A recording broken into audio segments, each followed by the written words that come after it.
Hello नमस्कार, नवीन व्हिडिओमध्ये स्वागत करते मी ज्योती सुरवसे फॅशन डिझायनर मराठी आपल्या यूट्यूब चॅनलमध्ये. तर आजचं माझं थोडंसं डेली रुटीन तुम्हाला दाखवते. डेलीचं नाही पण आजचं फक्त. आता प्रत्येक दिवशी रुटीन चेंज असतं. घरातलं रुटीन तर सेम असतं पण ब्लाऊजचं शिवायचं रुटीन चेंज असतं. कधी इतके कधी तितके, कधी काय. तर असो, काल काही ब्लाऊज कट केले होते, त्यातले 2 शिवून झाले होते. ते शॉर्ट व्हिडिओमध्ये तुम्हाला दाखवले होते. पण जे ब्लाऊज मला हे आज शिवून द्यायचे आहेत. हुक वगैरे सगळं लावायचे. हे 2 राहिलेत, त्यातली त्यात परत मला काही ब्लाऊज आहेत ते पण शिवायला घ्यायचे आहेत. तर हा एक आहे गुलाबी वर्कचा ब्लाऊज आहे. त्यानंतर अजून एक येलो कलरचा आहे. तर करायचे. तिकडं सुद्धा भरपूर सारी गर्दी आहे. तर बघूयात आता, कारण आता पुढची सुद्धा तयारी करणं गरजेचं आहे. कारण आता नवीन ब्लाऊज येत आहेत अजून सुद्धा. आता लवकरच आषाढी सुरू होती आहे. तर आषाढीला जाताना सुद्धा बऱ्याच बायका छान ब्लाऊज शिवून घेऊन जातात, म्हणजे त्यांना सोबत घालण्यासाठी जातात घेऊन. तर काही दिंडीच्या एकसारख्या साड्या असतात, त्यांचे सुद्धा काही ब्लाऊज असतात शिवायला, मग ते सुद्धा शिवायचे असतात. तर मग हे दरवर्षी येतं माझ्याकडे शिवायला. त्याच्यामुळं मग म्हटलं आता जे काही राहिलेले हे इकडचे मागचे ब्लाऊज दिसते तेवढे आता मी 7 ते 8 दिवसामध्ये पटकन कंप्लीट करून घेते. म्हणजे कसं पुढचे आपल्याला मग ब्लाऊज आले की पटकन शिवायला घेता येतात. आणि बरेच गोष्टी आहेत अजून. पार्टीवेअर ड्रेस शिवायचे आहेत, पंजाबी ड्रेस शिवायचे आहेत, 1 पीस शिवायचे आहेत. आणि मेन सगळ्यात म्हणजे जे लहान मुलींचे विठू माऊलीचे ड्रेस असतात ना, ते सुद्धा मला शिवता येतात बरं.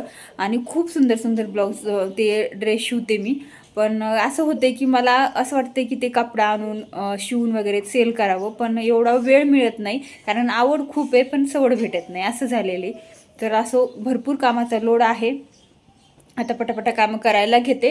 व्हिडिओ कंटिन्यू करा. आज किती ब्लाऊज शिवले, काय शिवले, हे सगळं तुम्हाला संध्याकाळपर्यंत पूर्ण तुमच्यासोबत शेअर करणार आहे. तर किती ब्लाऊज शिवले हे सगळं सांगते तुम्हाला, आणि कसे शिवले ते पण दाखवते. तर व्हिडिओ कंटिन्यू करा. चला.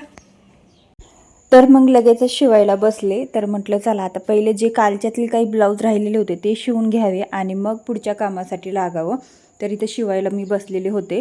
आणि मोठ्या मापाचा ब्लाऊज असेल ना तर थोडंसं आपल्याला लक्ष देऊनच तो पूर्ण करावा लागतो. कारण त्या मोठ्या मापाच्या ब्लाऊजमध्ये प्रॉब्लेम्स खूप असतात.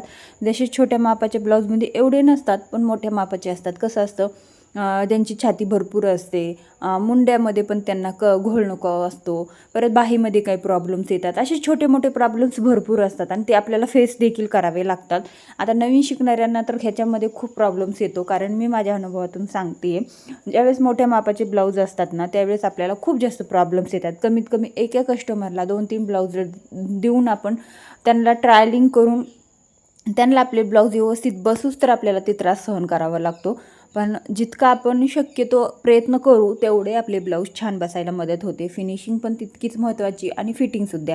तर ह्या सगळ्या गोष्टी मी तुम्हाला प्रॉपर शिकवणार आहे. आपण त्यासाठी लवकर सेपरेट क्लासेस सुरू करूयात, म्हणजे तुमच्या लक्षात येईल. ठीक आहे. जसं की 28 ते 44पर्यंत आपण डायरेक्ट पेपर कटिंग, फक्त पेपर कटिंग, म्हणजे कटिंग व्यवस्थित आली तर शिवायलासुद्धा छान येतं. फिनिशिंगसुद्धा सुधारायला छान होते. कारण कटिंग प्रॉपर असेल तर स्टिचिंगसुद्धा प्रॉपर व्हायला मदत होतेच.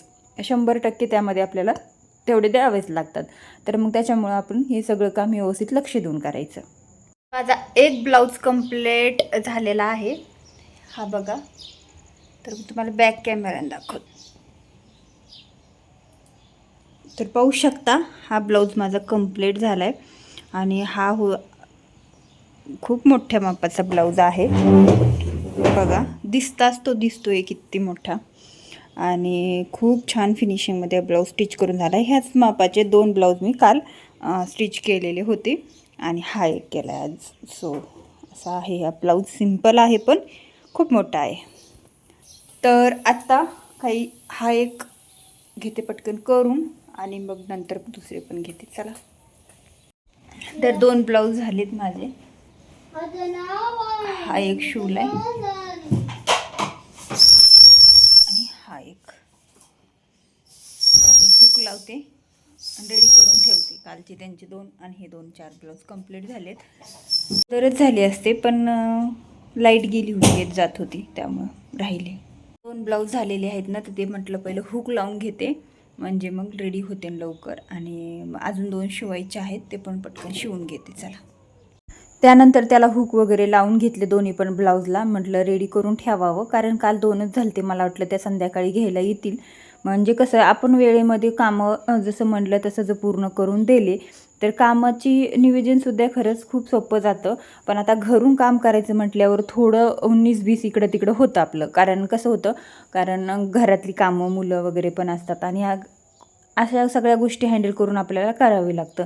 पण मला जितका वेळ मिळेल तितकं कामात मी वेळ देण्याचा प्रयत्न करत असते. सतत कामात राहते बरं. इतकं कामाचा लोड असतो ना, काही बघायचंच काम नाही. पण असं चला, आता हे ब्लाऊज पूर्ण कंप्लीट झाले होते. मग कालचे 2, आजचे 2, मग हे सगळे व्यवस्थित करून ठेवून देते. आणि आजचेसुद्धा काही साड्या ब्लाऊज आलेले होत्या ना, तर ते सुद्धा चेक करून बघूत म्हणलं. पण अगोदर हा 2 ब्लाऊज आहेत ना, ते घ्यायचे होते मला शिवायला. आत्ताच जस्ट एक कस्टमर येऊन गेलं आणि जे ब्लॅक कलरची पिशवी दिसती ना, त्याच्यामध्ये 3 साड्या आणि 3 ब्लाऊज आलेले आहेत शिवायला परत. त्यांचे मागंसुद्धा आत्ताच दिले होते 15-20 दिवसाखाली आणि परत आले. म्हणजे आता बघा, एका कस्टमरच्या महिन्याला 4-5 ब्लाऊज तर असतात. आणि मग आता जर बोलायला गेलं तर भरपूर सारे कस्टमर आहेत. मोजूसुद्धा शकत नाही, लक्षातही राहत नाही एवढे कस्टमर आहेत. पण असो, मग माझी तेवढी कामं नेहमी असतात. त्यामुळं आता मला एका ताईंनी कमेंट बॉक्समध्ये विचारलं होतं की ताई, तुम्हाला कामं शिवायची रोज असतात का? तर हो, मला रोज असतात. कारण कामं सरतच नाहीत, एवढे कामं असतात. एक सण झाला की दुसऱ्या सणाची तयारी, म्हणजे लगेच ब्लाऊज टाकतात सगळ्या मैत्रिणी. प्लस आपण एवढे कस्टमर हँडल करतो, तर एक झालं की एक झालं की एक, ते सगळे कामं आपले रेग्युलर चालू असतात. तर कलांजली पैठणीवरचा ब्लाऊज शिवला होता. आता एका ताईंनी मला बऱ्याच वेळा कमेंट केली होती की ताई, कलांजली पैठणीवरचा ब्लाऊजचं कटिंग आणि स्टिचिंग दाखव. तर त्याचं प्रिन्सेस कट कटिंग आणि स्टिचिंग आहे आपल्या चॅनलवरती. ऑलरेडी एक व्हिडिओ आहे आणि खूप छान पद्धतीने मी ते व्हिडिओ बनवून टाकलेला होता, जे तुम्हाला नवीन शिकणाऱ्यांना सुद्धा सहज लक्षात येईल. तर त्यामुळं मग मी काय डबल व्हिडिओ बनवला नाही. तर तिथे जाऊन तुम्ही नक्की एकदा चेक करा चॅनलवर कसे व्हिडिओ चेक करायचे काय, हे सगळे एकदा मी एखाद्या लाईव्हमध्ये सांगेल तुम्हाला. आपण आता लाईव्ह पण लवकरच घेऊया. म्हणजे आता बरेच दिवस झालं, मी एकदाच लाईव्ह घेतला होता पण त्यावर घेतलाच नाही. काय करू, वेळच नाही मिळत, दिवसभर कामात जातो, मग लाईव्हला वेळ नाही मिळत. पण एखाद्या वेळेस आपण घेऊयात आता परत. आणि तुम्ही पण कमेंटमध्ये सांगा की लाईव्ह घेतला पाहिजे का नाही. आठवड्यातून 1 दिवस तरी मला वाटतं मैत्रिणींसोबत लाईव्ह घेतला पाहिजे. कारण त्यांचे जे काही डाऊट असतात ते समोरासमोर विचारले तर मग मी लगेच प्रश्नाचं उत्तर देऊन तुमचे प्रॉब्लेम सॉल्व्ह पण करू शकते. तसे मी प्रत्येक कमेंटला रिप्लाय देते, पण तरीसुद्धा मला वाटतं घ्यावं, तर म्हणून घेते. चला, हे येलो कलरचा ब्लाऊज पण पूर्ण कंप्लीट करून घेतला. खूप छान झाला होता. फ्रंटने डीपमध्ये थोडासा पानगळा होता आणि बॅकने सुद्धा मस्त गोल डीप केलेला होता. आणि जो कलांजलीचा होता तो पण पूर्ण करून घेतला. हुक वगैरे लावून घेतले मस्त आणि सगळं आवरून घेते म्हटलं. आणि मग आता बाकीच्या कामाला, आता घरातली सुद्धा बरेचसे कामं होते आणि काल होती चतुर्थी. तर मग आता म्हटलं थोडंसं आवरून लवकर मग गणपतीच्या पाया पडायला वगैरे जाऊ दर्शनाला. आणि बाकीचे घरातले पण स्वयंपाक वगैरे सगळे कामं बाकी होते. आणि आता 6 वाजलेले होते. म्हटलं आता हे सगळं ब्लाऊजचं पहिलं आवरून घेते. आणि त्या घ्यायला येणार होत्या, मग म्हटलं ही पिशवी देऊन देते. आता बघा, जवळजवळ 6:45 वाजत आलेत आणि इतकं माझं हे सगळं काम पडलेलं होतं, ते सगळं आवरायचं. आणि थोडक्यात मी दाखवते. बऱ्याच ताईंनी मशीनबद्दल कमेंट केलेले आहेत, तर मी 1-2 सेपरेट त्याचे व्हिडिओ आपल्या चॅनलवरती आहेत, तुम्ही नक्की बघा. त्यामध्ये मी सगळं काही मशीनविषयी सांगितलेलं आहे. माझ्या दोन्ही पण मशीन अनमोल कंपनीच्या आहेत आणि खूप छान चालतात आणि मला सर्व्हिसिंगसुद्धा बऱ्यापैकी येते. त्यामुळे मग मी सगळ्या गोष्टी घरच्या घरी करते. मशीन सर्व्हिसिंगला वगैरे काही नेत नाही. त्यामुळं मी त्याचा एक सेपरेट व्हिडिओ बनवलेला आहे चॅनलवरती, तुम्ही नक्की बघा. बऱ्याच ताईंनी म्हटलं होतं की ताई, आम्हाला मशीन घ्यायची आहे, कशा पद्धतीची घेतली पाहिजे, मोटर कोणती पाहिजे, फुल सेटल घ्यायची का हाफ सेटल घ्यायची, या सगळ्या कमेंटचे उत्तर मी त्यामध्ये दिलेले आहेत. तर जरी वाटलंच तर आपण एखादा नवीन व्हिडिओ परत बनवूयात. तर चला, व्हिडिओ आवडला असेल तर लाईक करा, शेअर करा आणि चॅनलवर तुम्ही नवीन असाल तर सबस्क्राईब देखील करा. भेटू उद्याच्या व्हिडिओमध्ये. तोपर्यंत